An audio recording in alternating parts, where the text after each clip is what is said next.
They praise your wisdom, yet mock your silence. They admire your strength, yet subtly question your restraint. In the world of power, the sweetest words are often daggers dressed in velvet. You believe you've earned respect, but have you simply been fooled by flattery? Today, we will expose the silent poison hidden in compliments and teach you how to detect the insult behind the smile. Welcome to the mind of Machiavelli. In the world of power, compliments are not always innocent gifts. They are often weapons, sharp, subtle, and elegantly disguised. A Machiavellian mind understands this distinction well. Praise, when offered, carries intention. It is not only what is said that matters, but why it is said, when, and by whom. In many cases, people do not compliment to uplift you. They compliment to manipulate you. This is the first rule of the court, of diplomacy, of strategy. Every word is currency. Every flattery a transaction. To accept praise without suspicion is to accept a drink from a known poisoner. A wise ruler, a cunning advisor, a true Machiavellian never trusts the surface of kind words. The common man seeks validation. He yearns to be admired, and his ego opens the gate to his downfall. Praise becomes a key that unlocks his loyalty, his trust, and ultimately, his obedience. This is the mechanism of influence. Make a man feel special, and he becomes blind to the chains being fastened around his mind. The one who compliments you often becomes your controller. You soften, your defenses lower, and you begin to trust. It is at that very moment, the moment of emotional surrender, that the manipulation begins. And yet, you smile, believing yourself to be rising in status, when in truth, you may be falling under control. This is why the art of flattery was so valued in royal courts. It was not simply used to elevate others. It was used to disarm them. A prince praised for his generosity may give more than is wise. A general praised for his mercy may hesitate in war. A rival praised for their intellect may become arrogant, careless, or isolated. Even the greatest leaders have fallen victim to the soft seduction of compliments. Caesar was flattered by senators before he was stabbed by them. Kings have been manipulated into war by whispers that they were too great to be insulted. In every era, words of admiration have triggered the downfall of nations and the ruin of men. The Machiavellian student must learn to praise without revealing his intention, and to receive praise without trusting its sincerity. To compliment strategically is to control a conversation, to shift power without force. Tell a man he is wise, and he will reveal more to you in arrogance. Tell him he is brave, and he may rush into danger to prove it. The compliment becomes a mirror, a tool that distorts his perception and changes his behavior. He begins to act not from his own reason, but from the role you have assigned to him through praise. This is the genius of weaponized admiration. The target does not see the blade. It is also important to understand the delivery. Compliment given publicly can isolate you from your peers by elevating you above them. Suddenly, envy surrounds you. The words you were proud to hear become the reason others begin to resent you. A private compliment, on the other hand, can manipulate you subtly. Whispered praise becomes a secret bond. Now, the giver of the praise has become your confidant, your imagined ally. But the Machiavellian mind knows that alliances built on flattery are as weak as paper. Flattery also gives the flatterer power. When someone compliments you, they control your emotional state. You feel happy, seen, and valued, emotions that lower your guard. They have influenced your mind without raising a sword. And once that control is established, it becomes easier for them to lead you in directions you wouldn't have otherwise considered. Think of how leaders are manipulated by sycophants, how celebrities are destroyed by entourages who only ever praise them. The isolation of constant admiration becomes a trap where no truth can enter, only deception wrapped in affection. To become truly powerful, you must remain emotionally indifferent to compliments. Accept them with grace, but never let them steer your judgment. Always question, why now? What do they gain from saying this? What am I being nudged toward? Compliments are not always lies, but they are rarely without purpose. The Machiavellian recognizes this purpose and uses it, either to reveal the motives of others or to sharpen his own strategies of influence. Every word spoken in praise is a puzzle to the Machiavellian mind. It is never to be taken at face value. In the political arena, the royal court, the modern workplace, and even the intimacy of personal relationships, praise is rarely pure. It is more often a tool of diplomacy, a tactic of survival, or a strategic disguise. What appears as admiration may be camouflage for an attack. The ability to decode these double-edged phrases is not just a skill.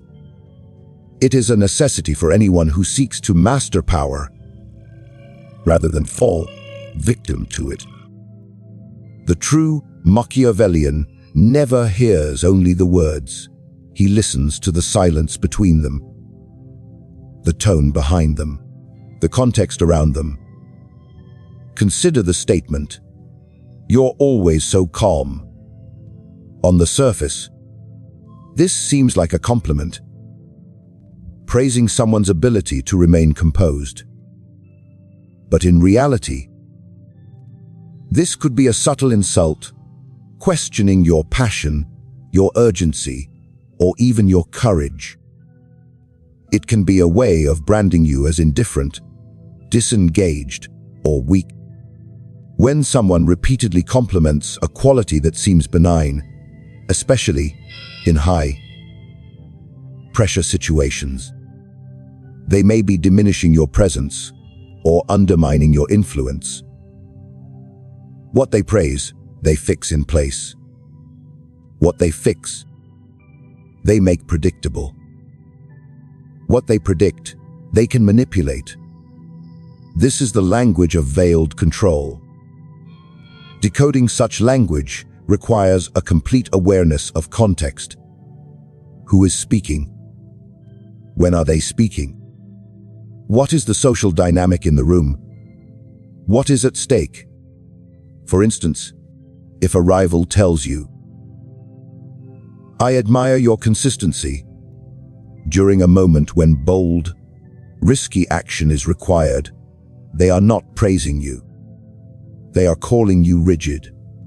If someone says, "You're really confident," while others are watching, it may be a way to label you as arrogant without directly confronting you. The true insult lies not in the words, but in the implication. Words spoken in a specific tone or moment can steer opinion like a ship changing course in the wind. The art of double-edged praise is also used to confuse and destabilize. When someone is unsure whether they've been praised or insulted, they hesitate. That hesitation is power lost. The Machiavellian knows that uncertainty is a weapon.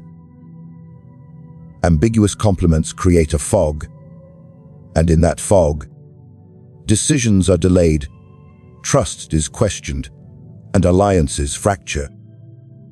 When the target of the compliment begins to wonder about the speaker's intention, they become less focused, more vulnerable. The enemy has achieved a shift in psychological balance without raising any alarm. Moreover, flattery can contain embedded messages that set expectations. Telling someone, "You always keep your word," creates pressure to act a certain way, even when circumstances change. Now, deviation from that perceived virtue becomes betrayal. The praise acts as a form of entrapment. People do not want to disappoint the image they are praised for, so they conform. What Machiavellian observer sees as a method of control, not encouragement. Praise becomes a prison cell, decorated with golden words. Another dangerous compliment is the one that highlights comparison. "You're the only one I can really count on." Sounds loyal, but it isolates the recipient from their peers. It elevates them to a pedestal, but that pedestal stands alone. The rest of the group is now the untrusted majority. Division is born. Seeds of rivalry are planted, all from a single line that appears generous on the surface. When someone is praised at the expense of others, it is rarely a gift. It is often a spark that ignites future conflict. The clever manipulator walks away smiling while others begin to clash. The wise also observe how others react to the praise you receive. Sometimes, the true effect of a double-edged compliment is not on you, but on your audience. When you are praised in front of someone insecure, envy grows. When you are praised in front of someone powerful, suspicion is triggered. The Machiavellian sees the dominoes that praise can topple. A word said in one corner of the room can cause a rift in another. Understanding this ripple effect is what separates the ordinary from the strategic. In this world, language is the battlefield, and praise is often the hidden blade. Every compliment must be examined not with gratitude, but with precision. The tone, the timing, the target, all must be studied like movements on a chessboard. To decode the double-edged compliment is to see beyond the mask, to hear the message behind the message, and to uncover what the speaker hoped you would never question. Here are compliments that warm the heart, but then there are those that leave behind a subtle discomfort, a strange chill masked by polite words. These are the phrases that echo long after they're spoken, not because of their sweetness, but because of the power they carry beneath the surface. Machiavelli understood that in the game of influence, compliments were never just kind gestures. They were loaded instruments of control, dominance, and manipulation. The most dangerous insults are the ones that do not provoke you, but disarm you. These hidden barbs leave you defenseless because you mistake them for praise. To rule, to lead, or to protect one's mind from corruption. One must learn to recognize these 7 common compliments that hide venom behind the veil of virtue. "You're so mature for your age" is not always a nod of respect. It is a comparison, a quiet insult against your youth. The speaker acknowledges your intelligence, but reminds you of your inferiority through age, subtly diminishing your place in the hierarchy. It suggests that your value is surprising, not expected, and that your wisdom is an exception rather than a rule. The recipient feels proud, but also slightly unbalanced. This compliment isolates the individual and emphasizes their outsider status, reinforcing the very barrier it pretends to overcome. It is a tool to both lift and cage you. "You're too good for this place" is another deceptive phrase. It sounds empowering, as if the speaker sees potential in you that exceeds your environment. But in truth, it plants the seed of displacement. It makes you feel detached from your surroundings, creates doubt about your role or relevance, and builds a narrative of separation. It encourages dissatisfaction while flattering your ego. A Machiavellian mind sees this as a way to destabilize loyalty, to drive someone toward exile disguised as elevation. The target begins to wonder whether they belong at all, and, in that moment, the ground beneath them starts to shift. "You're not like the others" is perhaps the most divisive of all. It may feel like a compliment at first, as if one is being recognized for their uniqueness, their brilliance. But it carries with it a cruel intention: division. It pits you against your peers, suggests superiority while ensuring isolation. It is the beginning of sabotage, the spark of jealousy, the quiet dismantling of unity. The person receiving such praise may begin to look down on others, even unconsciously, and in doing so, weakens the very alliances that protect them. The compliment separates before it uplifts. "You always take the high road" may sound like praise for integrity, but it can be a subtle mockery of restraint. It is often used to position someone as too passive, too gentle, too moral for the reality of a situation. It highlights behavior that is admirable but may be ineffective in competitive or hostile environments. The person being praised might feel cornered by their own virtue. They become predictable, perhaps even hesitant to act boldly for fear of falling from the pedestal. In the Machiavellian lens, this compliment turns strength into limitation. "You're so independent" sounds empowering, but it frequently implies detachment, loneliness, or even social incompatibility. It suggests that no one needs to support you, and perhaps that no one wants to. When delivered by an adversary, or even a manipulative ally, it is not meant to honor your strength. It is meant to remind you that you are alone. This isolation is then exploited. Independence, while a virtue, becomes a convenient excuse to exclude you from key decisions, collaborations, or supports structures. The compliment becomes a border drawn around you. "You're always so calm" is another layered phrase. It praises emotional control, but it may be laced with condescension.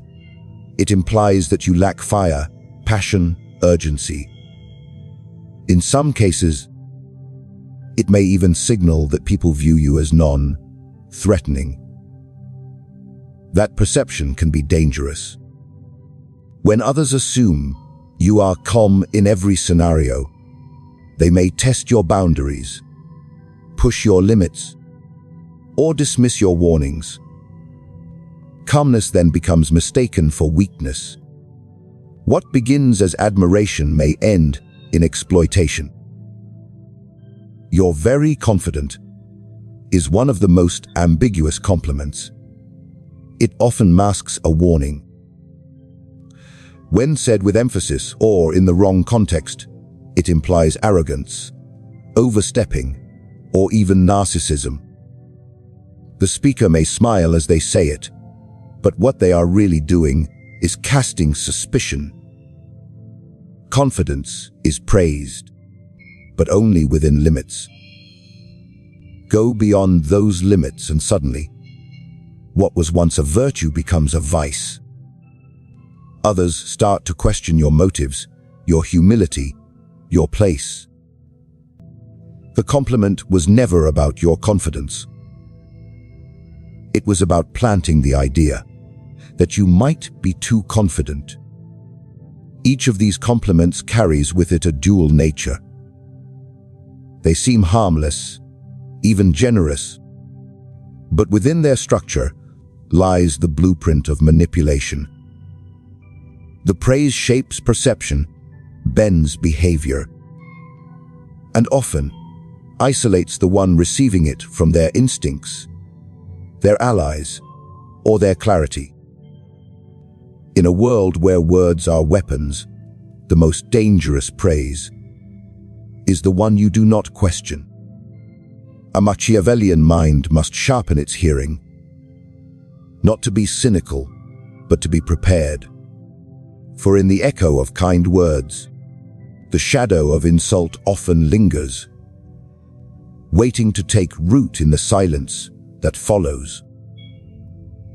The greatest mistake a person can make when faced with a veiled insult is to respond emotionally. In doing so, they reveal their weakness, confirm the intended sting of the disguised words, and surrender control to the one who delivered the compliment.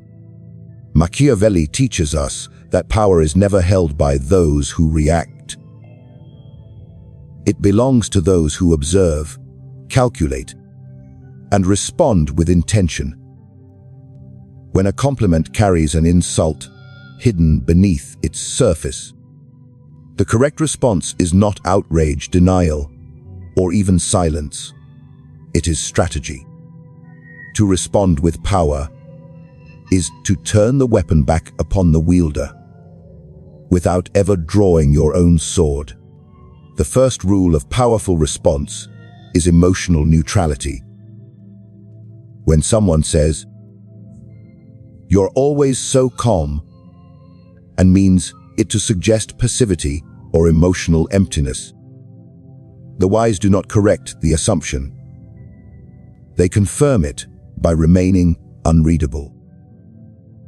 The calm becomes intimidating rather than weak. Power lies not in loud reactions, but in the control of one's expression, tone, and rhythm of speech. If you allow yourself to become defensive, you legitimize the insult. If you remain composed, you force the other person to question whether you noticed the slight, or worse for them, whether you saw through it and simply chose not to flinch. Another tactic of powerful response is the art of the returned compliment, layered with precision. When someone praises you with hidden venom, such as, "You're so confident," with a tone that implies arrogance. You may respond with, "It takes one to know one," or "Coming from someone as sharp as you, I'll take that as an honor." These responses mirror the ambiguity of the original comment. They appear gracious, but they also signal awareness. You let them know you understood the game, but you won't be lured into a confrontation. Instead, you stand equal in cunning, and perhaps even a step ahead in restraint. You must also learn the value of redirection. When someone offers a double-edged compliment meant to isolate you, such as, "You're not like the others," instead of basking in the individual praise, redirect it with unity. Each brings something unique. That's our strength. This turns their attempt to divide into a reinforcement of your loyalty to your allies. It diffuses the hidden strategy behind the words and positions you as a balanced leader, rather than a vain outlier. The Machiavellian sees this as the use of praise to build bridges, not burn them. It removes the fuel from a potential conflict before it ignites. Sometimes, the most effective response is to play into the compliment, but on your own terms. If someone says, "You always take the high road," implying you are too passive or predictable, you might reply with a measured smile and say, "Only when it serves me best." In that one sentence, you reclaim the narrative. You show that your restraint is not weakness, but weaponized patience. That you choose your timing, not because you are afraid to act, but because you prefer precision to chaos. The illusion of harmlessness becomes a mask you control, not one imposed upon you. It is also critical to consider your audience when responding to backhanded compliments. You are not merely addressing the speaker. You are influencing everyone listening. When you respond with composure, intelligence, and subtext, those around you see that you are not easily manipulated. They see your discipline. That reputation builds over time. Your ability to handle indirect attacks becomes part of your legend. Others will think twice before using subtle insults against you, not because you retaliate loudly, but because you respond with such grace that they look foolish by contrast. There will also be moments when no response is the most powerful response. Not silence in the form of stunned inaction, but silence used as a statement.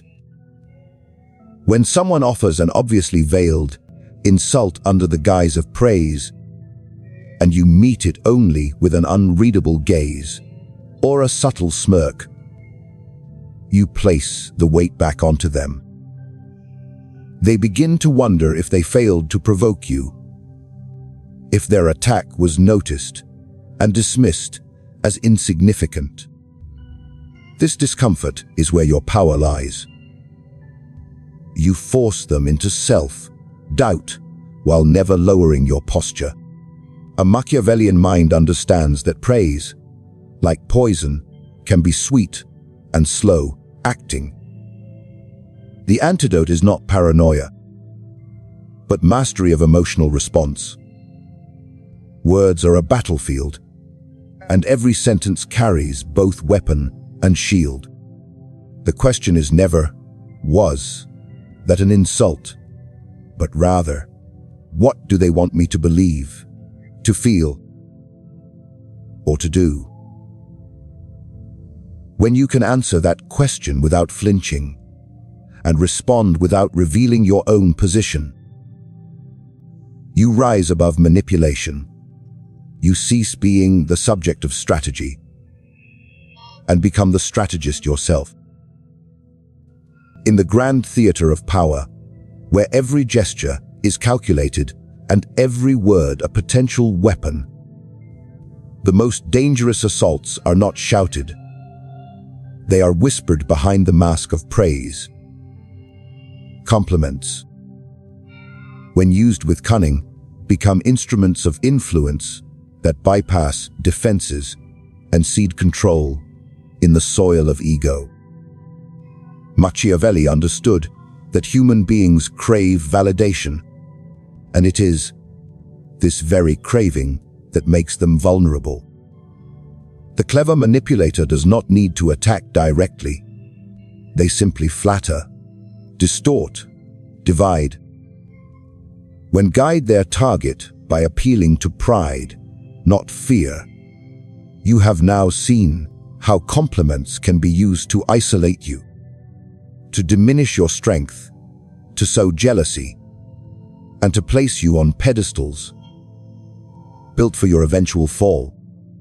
You have seen the hidden architecture behind 7 common praises and how they can reshape perception, influence alliances, and erode your position without a single visible confrontation.